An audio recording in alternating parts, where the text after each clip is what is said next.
Marcos capítulo número 1, o Evangelho de São Marcos, capítulo 1, a partir do versículo 35. Vamos ler apenas 4 versículos e a nossa reflexão. Jesus se retira para orar. Marcos capítulo 1, verso 35 e diante. Tendo se levantado, alta madrugada, saiu e foi para um lugar deserto e ali orava. Procuravam-no diligentemente Simão e os que com ele estavam. Tendo-o encontrado, lhe disseram: todos te buscam. Jesus, porém, lhes disse: vamos a outros lugares, às povoações vizinhas, a fim de que eu pregue também ali, pois para isso é que eu vim. Então foi por toda a Galileia, pregando nas sinagogas deles e expelindo os demônios. Obrigado, meu Deus, pela clareza da Tua palavra, Deus.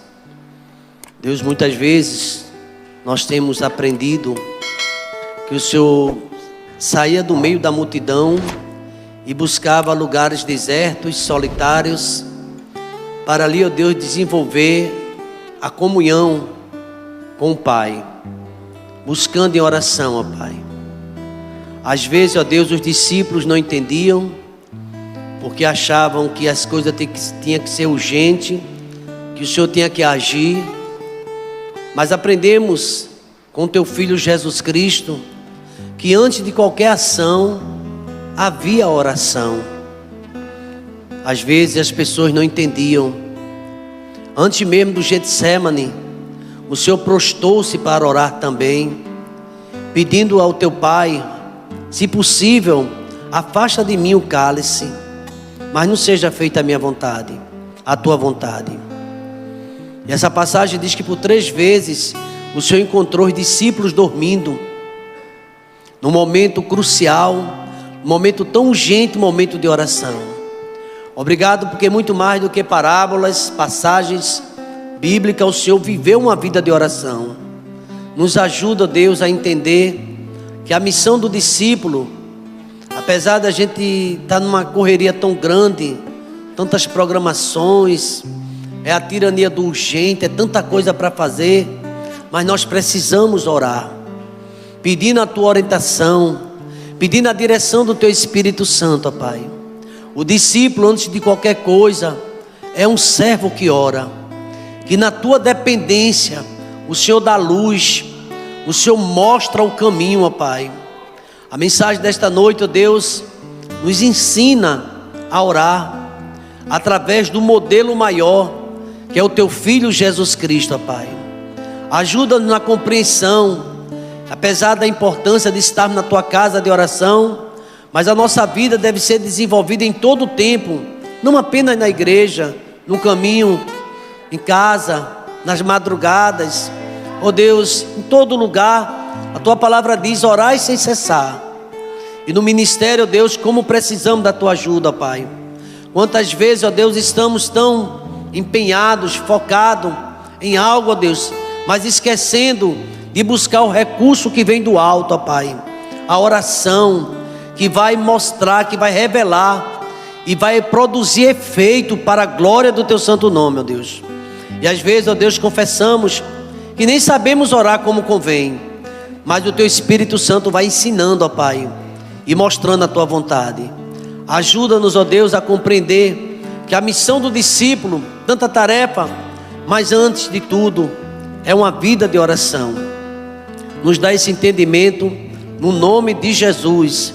A igreja pode dizer amém, irmãos?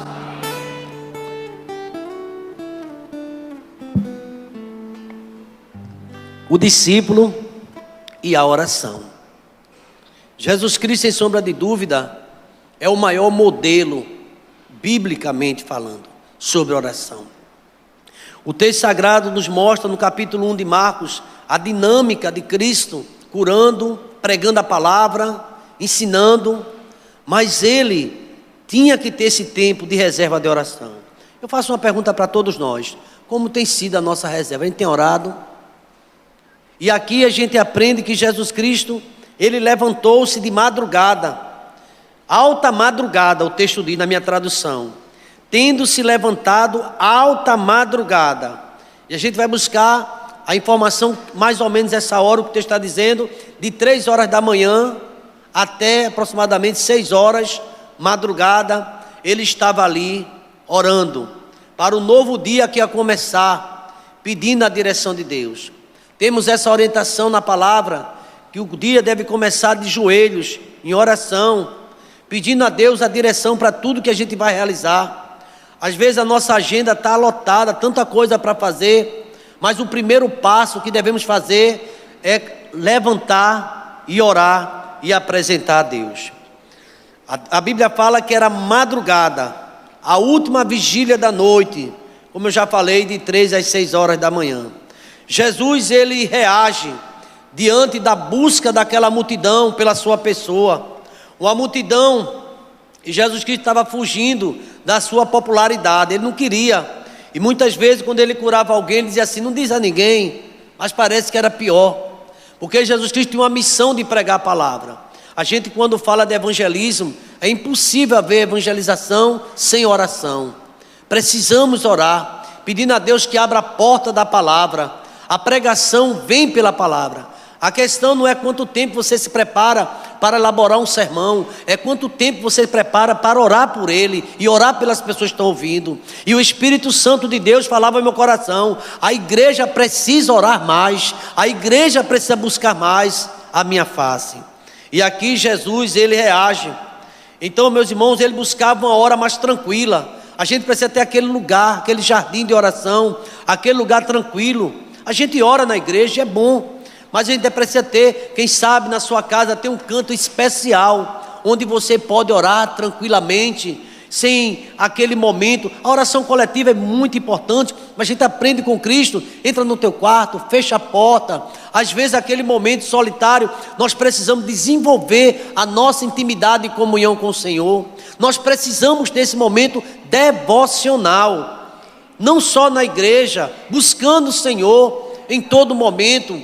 Talvez a gente ore até dirigindo, mas talvez não tenha uma entrega total. Você não vai fechar os olhos, não vai se concentrar, porque você tem que, pastor, eu vou orando quando eu estou dirigindo. Eu acho um pouco difícil. A gente pode falar com Deus, tem várias formas de oração, mas se a gente quer uma oração com mais concentração, com mais aprofundamento, precisamos buscar momento para orar.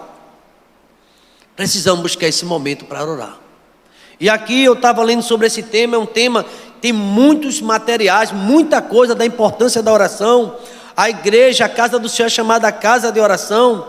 E a gente vê aqui Pedro preocupado, querendo agir. Pedro era muita ação, e ele procurando o Senhor, o texto sagrado diz, procuraram diligentemente Simão e com aqueles que com ele estavam, procurando a Jesus Cristo.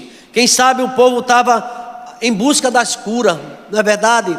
Às vezes enche lugares, mas assim, hoje é dia de cura, culto da cura divina. Deus pode curar em qualquer momento, mas as pessoas juntavam a multidão, subia pelo telhado, de todo lugar, porque queriam ver Jesus Cristo, porque queriam comer o pão, ou queriam receber a bênção, ou queriam receber a cura.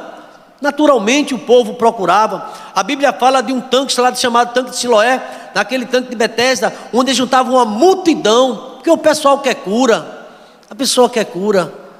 E quando viu Jesus curando, se você tiver o cuidado de ler o Evangelho de Marcos, o primeiro capítulo impressiona. É cura de endemoniado lá em Cafarnaum, é muitas outras curas. A cidade inteira reunida no capítulo 1, versículo 33. Toda a cidade estava reunida à porta dele para pedir que tocasse, para que curasse. E ele curou muitos doentes de toda sorte de enfermidade. Então quando ele se retirava para orar, as pessoas, eu quero curar. Aparecia alguém com dor de cabeça, aparecia alguém, quem sabe, com um derrame, um AVC, não sei, com tanta coisa. E eles queriam Jesus, e Jesus queria orar. Interessante que ele disse, eu quero orar porque eu quero pregar, e eu quero pregar em outros lugares. A oração nos prepara para a pregação. A oração nos prepara para fazer a obra do Senhor. É a oração que Deus vai quebrar. Aquela situação, Deus começa a quebrar quando você ora, quando você pede a Ele a confirmação pela situação. E diz, o texto fala que Ele curava, mas se os irmãos observar, no capítulo 1, versículo 15, quando Jesus volta para a Galiléia, Ele diz assim, O tempo está cumprido. O reino de Deus está próximo. Arrependei-vos e crede que no Evangelho. Ele estava querendo pregar o Evangelho, mas as pessoas só queriam a cura. Você sabia que existe hoje gente assim também, que só quer a bênção, mas não quer o Deus da bênção? Quando está uma enfermidade, ou que está com alguma situação, fica até mais crente. É só passar aquela luta, que às vezes volta a rebeldia. Sabe que acontece isso também? E aqui Jesus Cristo, ele procurou um lugar que ele queria pregar. Ele achava o mais importante do que estar curando, era a meditação, era a oração. Aí eu fico perguntando para você, preste atenção a essa palavra, porque Deus toca no meu coração. Qual é o lugar que a oração ocupa na minha vida, na tua vida também? A gente tem orado? Ou aquela oração rápida, a oração de flash, sei lá, a oração de 1 minuto, já não ora, já pega no sono quando está orando? Conheci um irmão que ele tinha um hábito de orar pela madrugada, mas quando ele acordava para orar, ele fazia um café. Ele ia lá para a cozinha fazer um café quente. Você vai orar ou tomar café? Ele não, fazer um café primeiro. Café bem quente para ficar esperto. Eu não quero orar sem saber o que eu estou dizendo, não. Eu quero estar bem consciente, ler minha Bíblia e depois me prostrar diante de Deus. Eu quero orar. E eu achei interessante. Ele ali orava, passava um tempo com Deus. Ninguém incomodava, era o lugar dele de oração. A gente precisa de ter esse momento de oração. E aqui o texto diz que é muito importante. Infelizmente, hoje muitos estão à procura da cura. É verdade, e já não procura mais a Deus em oração, a não ser quando as coisas apertam. Está a igreja muitas vezes cheia de programas, é tanta atividade, e às vezes, se brincar, a gente começa a ter atividade sem orar. Tem que ter um espaço para oração. Tantas atividades. Tem um livro de Rick Warren, né? Ele fala uma igreja com propósito, e ele fala justamente sobre a igreja de programas. É tanto do programa que já não tem tempo para orar. Esquece disso. Toda a programação, seja qual for o ministério, para um pouco antes de começar, se prostra, ora, conversa com Deus, pede direção, pede pela vida daquela família, aquele momento de oração. E a gente vai crescer quando a gente ora, crescendo na oração, buscando a presença do Senhor. E aqui, Jesus Cristo, ele não estava se escondendo, ele estava querendo um momento a sós com Deus. E no versículo número 37, tendo encontrado, disseram, todos te buscam. Mas olha só, todos te buscam. Está aqui no versículo número 37, tendo encontrado, lhe disseram, Pedro e outros discípulos, todos te buscam. Mas para que aquele pessoal estava buscando a Jesus? Para orar? Será que era? Ou tinha mais gente doente? Ou tinha mais gente com fome? Certa vez Jesus Cristo chegou até a dizer, vocês me procuram e me seguem pelo pão que perece. Não é porque vocês estão me amando. Aí João Batista entendeu isso assim, raça de víboras, quem vos induziu a fugir da ira vindoura? Porque vocês não me amam. Ame a Deus, que deve fazer muito mais daquilo que pedimos ou pensamos, porque Ele opera na nossa vida. E a gente precisa buscar a Deus realmente em espírito e verdade. A preocupação de Jesus Cristo era a proclamação do Evangelho. Ontem, no início da nossa aula, do discipulado, nosso encontro, eu disse aos irmãos, pelo menos 25 pessoas conosco, que tem uma obra importantíssima na vida da igreja, e que Jesus Cristo deixou uma ordem, ide por todo o mundo e pregai o Evangelho a toda criatura. A igreja precisa lembrar desta missão, desta ordem. Agora, para pregar, meus irmãos, tem que estar movido pelo Espírito Santo de Deus, que senão não vai conseguir fazer nada. A Bíblia diz que ninguém diz que Jesus Cristo é o Senhor se não for pelo Espírito. A carne não vai. E aqui eu observei esse texto, a importância da oração. Eu vi alguns comentários de um livro celebrando a disciplina sobre esse tema oração, e presta atenção, ele diz que a oração arremessa-nos à fronteira da vida espiritual. Enquanto a gente só está na nossa luta com o pensamento, a gente tem que entrar realmente em espírito. Te adoro em espírito e em verdade. Eu quero estar na beleza da tua santidade. É na oração que o milagre de Deus começa a operar na minha vida e na sua vida também. Porque Deus vai fazer aquilo que eu não posso fazer, você não pode fazer. O que aquele povo podia fazer da família de Lázaro era tirar aquela pedra que todo mundo tirou, e na hora de ressuscitar, Jesus Cristo foi orar, porque Deus fez o milagre na vida ali. Tem coisa que só Jesus Cristo faz. Pode dizer para o seu irmão isso. Tem coisa que só Jesus faz. Só Jesus Cristo faz. Mas Ele faz porque para Ele nada é impossível. Agora sabe o que acontece comigo e com você? Nós estamos cheios de limitações, mas Deus não. Deus pode tudo, e Ele manda a gente orar. Queridos irmãos, quando eu olho esse texto eu acho interessante. A oração verdadeira, que a oração verdadeira, a gente vai ver, ela cria e transforma a vida, transforma o semblante. Você vê a agonia de Ana, uma mulher atribulada, querendo filho e tal, e Penina aperreando, aquela agonia toda, a gente sabe da história. E ela ia abusada para o templo, chorando, ali sendo provocada, era irritada, e ela era bem tratada pelo marido. E o marido disse assim: eu não sou melhor para você do que 10 filhos, porque tu te preocupa com os filhos de Penina. Ela queria ter um filho com o seu esposo, mas não podia, porque a madre dela fechada. E Elcana, apesar de amar Ana, mas ele não estava no lugar de Deus. Quem dá filho é Deus, quem dá filho é o Senhor. É Deus quem dá, é Deus que abre a madre. Se você tem um filho, lembre-se que o filho é herança do Senhor. É Deus quem dá o filho, é Deus que te deu essa filha. E a gente precisa agradecer. E Ana resolveu, não quis comer, o banquete era grande, e a Bíblia diz que ela ficou ali o tempo todo movendo os lábios. Ela queria contar sua luta só para Jesus, queria que ninguém ouvisse. Chamou a atenção do sacerdote, porque o sacerdote viu aquela mulher demorando a orar. O texto diz isso, ela demorando-se a orar, chamou a atenção. Às vezes a gente não demora mais para orar. A nossa oração, como eu já falei de início, é rápida. Já não temos mais assunto com Deus, mas Ana orava, movia os lábios. E chegou o ponto do sacerdote achar que ela estava embriagada. Ela fez: não estou embriagada, meu Senhor. Eu sou a mulher atribulada, e esse tempo todo eu estou orando, eu estou contando a minha história a Deus. Conta a tua história a Deus. Conta a tua história. Conta a história da tua casa ao Senhor, que Deus vai resolver. Quem resolve é Ele. Teu marido é uma bênção, tua mulher é uma bênção, mas ela não resolve nada, nem ele. É Jesus resolve, Jesus resolve, Jesus resolve tudo. Ele abre porta que está emperrada, Ele destrava aquilo que está travado. Quem resolve é Jesus. Uma certa vez eu vi um marido bem carinhoso com a esposa, dizendo: eu dou tudo à minha mulher. Dá nada. Ah não, quem dá tudo é Jesus, a gente. Eu entendi a palavra dele, é importante, quem dá tudo a gente é Deus. E aqui, meus irmãos, eu pensando sobre a oração, aí tem um pensamento assim: orar é mudar. E nem precisa dizer que você é uma mulher de oração, porque todo mundo vai notar, porque você muda, o semblante muda. O que é que a Bíblia diz? Que o semblante de Ana já não era o mesmo, já não pode estar triste, porque você entregou, e a quem você entregou, resolve. A quem você entregou nas mãos, Ele sabe como resolver, Ele vai resolver, é no tempo dEle. Tenha certeza que Deus está resolvendo já a situação. É importante a gente crer. Quem se aproxima de Deus sabe que Ele existe, e é galardoador daqueles que o buscam. Isso é fé, é oração.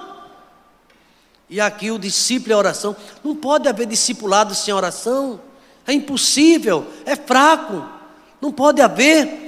Não há vida piedosa sem oração. E ele levantou-se alta madrugada, saiu e foi para um lugar deserto, e ali ele orava. 1:35 de Marcos. Levante-se para orar. Eu estou com preguiça. Não, deixa a preguiça, levanta para orar, conversa com Deus. Mas ele já sabe de tudo, deitado eu já oro. Levanta-se e vai orar. Te senta no lugar à parte, e ali conta a tua história ao Senhor. Deus está falando com você nesta noite, que é preciso você desenvolver esse ministério da oração. Sabe foi o que Martinho Lutero disse? Eu achei interessante, eu anotei aqui alguns pensamentos desses homens, desses nomes, né, que marcaram a época. Ele disse o seguinte: eu tenho tanto que fazer, que não posso prosseguir sem passar 3 horas diariamente de oração. Você entendeu? Ele disse: eu tenho tanta coisa para resolver, mas eu não posso fazer nada sem antes passar 3 horas de oração diariamente. Martinho Lutero. Interessante, irmãos, que certo momento, né, John Wesley, também muito conhecido, um homem consagrado, disse assim: Deus nada faz senão em resposta da oração. Mas será que a gente sabe orar? Veja aí, por favor, Lucas capítulo 11, versículo 1. Lucas 11, 1. É um pedido. E eu gosto, porque a oração também é aprendizado. Olha, Lucas capítulo 11, 1. Olha, de uma feita, vê aqui, não dá. Estava Jesus orando em certo lugar. Quando ele terminou, um dos seus discípulos lhe pediu: Senhor, ensina-nos a orar, como também João ensinou aos seus discípulos. Aí eu fiquei pensando nessa palavra do discípulo: Senhor, ensina-nos a orar. Sabe o que é que eu aprendo aqui, irmãos? Nós aprendemos que oração é um aprendizado. É um aprendizado, é uma intimidade com Deus, é a busca do Senhor. Ensina-nos a orar. João não ensinava aos seus discípulos, ensina-nos a orar também. E Jesus, ele ensinou, ele fala da oração. Então aqui é importante a oração dos discípulos, pedindo a Deus para lhe ensinar a orar, a buscar mais o Senhor. Os discípulos, certa vez: Senhor, outra oração, aumenta a nossa fé. Talvez seja importante, porque como é que eu vou orar se eu não creio? Eu preciso que Deus aumente a minha fé, Deus aumente a minha sede de buscar a sua presença. Aí vai ser diferente, irmãos. Oração implica num processo de aprendizado, não esqueça disso. Oração implica num processo de aprendizado. O apóstolo Paulo, lá quando ele escreveu, né, aqui no texto fala, em Filipenses capítulo 4, a partir do versículo 11. Filipenses 4, 11. Veja aí, aquela situação, né, que Paulo passou, mas ele diz algo interessante. É um aprendizado. Nós precisamos aprender. Veja aí. Digo isto, não por causa da pobreza, porque, olha essa palavra, aprendi a viver contente em toda e qualquer situação. É um aprendizado, gente. Tem pessoas que passam por situação murmurando, reclamando. Paulo aprendeu. Como é que Paulo aprendeu? Porque ele vivia em oração. Paulo aprendeu a entender quando o espinho não poderia sair da carne. Ele pedia, e Deus disse: eu não vou atender essa oração, mas a minha graça te basta. A graça de Deus nos basta. Quem disse que Deus responde? Ele responde do jeito dele. E se não respondeu, porque ele tem algo melhor para a minha vida. Alguém já disse que tem 3 formas de responder? Ele diz não, diz sim, espere. E quando Paulo pediu, por 3 vezes Paulo diz, lá em 2 Coríntios está falando sobre isso, capítulo 12, versículo 9 e diante. Então, a oração é aprendizado, a gente precisa aprender. E Jesus vai para lugar deserto, lá em Lucas capítulo 4, 42 e diante, fala sobre isso. Precisamos ter um momento a sós com Deus. E lá em Lucas capítulo 12, me chama a atenção, eu queria ler a partir Lucas 6, 12. E eu já quero concluir, porque essa mensagem, ela tem uma reflexão da necessidade da gente começar a crescer em oração, a ter realmente disciplina na oração, a buscar o momento com Deus, a aprender a depender do Senhor e a orar, porque Ele nos ensina. Capítulo 6, o versículo número 12, Jesus, Ele escolhe os seus 12 apóstolos, mas Ele escolhe em oração. Veja o versículo 12, apenas o 12. Vamos todos ler? Naqueles dias...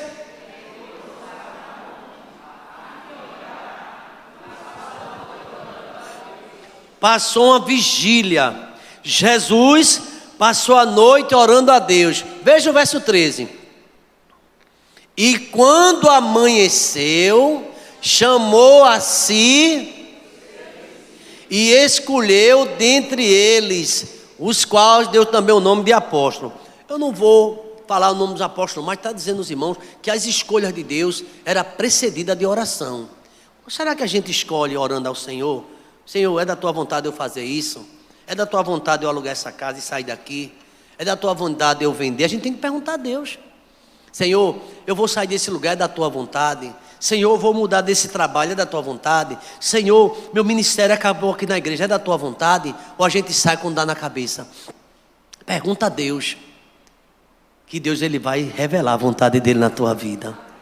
Então Jesus Cristo, ele aprendeu a orar. O autor de Hebreus diz que Jesus Cristo aprendeu a obedecer pelo que padeceu. É muito forte isso. E ele sempre estava na dependência do Pai. Quando ele pediu para Deus tirar aquele cálice dele, ele disse assim: mas não seja feita a minha vontade, seja feito o quê?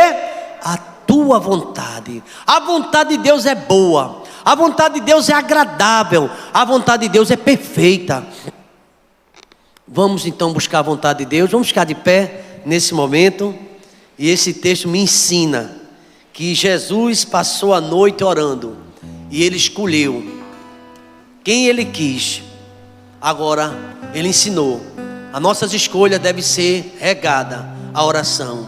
Eu não sei a decisão que você está para tomar, não sei mesmo, mas ore a Deus, cuidado, pergunte a Deus.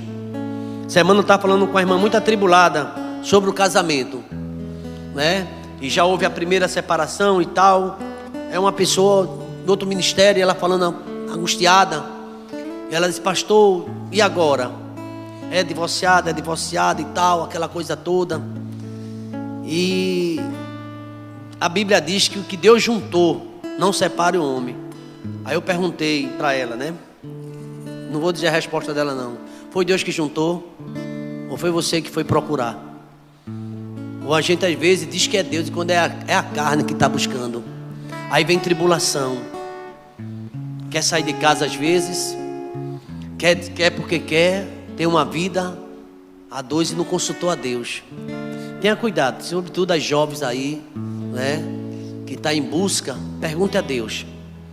Porque quando Deus junta, a Bíblia diz, os dois serão uma só carne. E o que Deus juntou, não separe o homem. Mas muitas vezes os ajuntamentos são movidos pelo desejo da carne, sem consultar a Deus. E essa irmã dizia: eu vou casar com ele, ele não é evangélico não, mas depois que eu casar ele se converte. Nunca se converteu. Foi a vontade dela. E eu digo isso com temor. A gente deve ter cuidado, para depois das nossas escolhas não culpar Deus. Mas Deus, por que tu fizeste isso comigo? Deus, eu? Não. Foi nós que não buscamos a vontade do Senhor. E isso se aplica para tudo na vida. Tudo. Vamos buscar a vontade do Senhor. Vamos inclinar a cabeça. Obrigado, meu Deus, pela tua palavra. O discípulo é alguém dependente do Senhor todo o tempo, ó Deus. E devemos consultar sempre o Senhor em toda e qualquer ocasião. O Senhor ensinou como se deve orar. O Senhor ensinou a parábola daquela viúva que insistia com aquele juiz corrupto. Mas ele ensinou o dever de orar sempre, sem esmorecer. E a tua palavra nos diz no versículo 7 do capítulo 18 de Lucas: e Deus não fará justiça a seus escolhidos, que clamam a Ele de dia e de noite, ainda que pareça tardio. Digo-vos que depressa lhes fará justiça. Mas quando o Filho do Homem vier à terra, vai encontrar gente com fé, que ora, que busca a Deus. Em nome do teu Filho Jesus Cristo, que a IEBT seja uma igreja cada vez mais de oração, ó Pai. Que possamos estar sempre clamando ao Senhor, suplicando a tua misericórdia, ó Pai, e pedindo o teu favor, e descansar na tua vontade. Obrigado por este culto, tudo que aconteceu no nome de Jesus. E que a graça do Senhor Jesus, o amor de Deus, o nosso eterno Pai, a comunhão e as doces consolações do teu Espírito esteja sobre nós e sobre todo Israel de Deus, desde agora e para todo sempre. Vamos dizer amém, irmãos? Deus abençoe a todos. Noite de oração, casa ore pelo seu pastor, orando um pelo outro, e Deus nos dará vitória.